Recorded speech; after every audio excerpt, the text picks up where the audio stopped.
वाहून ठेवलेले असेल, सेल झालेलं नसेल असं वाटतं मला. स्टेशनचे निवडणुकीचे पोलीस नाईक बापू कोकणे यांना गुप्त माहिती मिळालेली होती की hotel Sania park Sakri bypass यांच्या मालकाने मोवाडीकडे जाणाऱ्या गोडाऊनमध्ये चोरटी दारू विक्री करण्याचा साठा तिथे ठेवलेला आहे दारूचा. या माहितीवरून आम्ही 2 पंचांसमक्ष तसेच PSI शिंदे, PSI गवई आणि मोवाडी पोस्टेच्या स्टाफने तिथं 2 पंचांसमक्ष रेड केली असता आम्हाला विदेशी दारू साठा 44,500 रुपये किमतीचा मिळून आलेला आहे. सदर रेड कारवाईमध्ये आम्हाला एक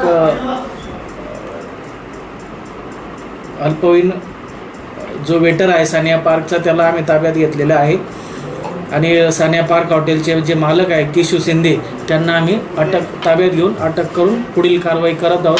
सदरची कारवाई ही मोवाडी पोलीस स्टेशनने माननीय पोलीस अधीक्षक श्री रामकुमार सर, माननीय अतिरिक्त पोलीस अधीक्षक श्री पानसरे सर तसेच SDPO सिटी मान्य हिम्मत जाधव सर यांच्या मार्गदर्शनाखाली केलेली आहे.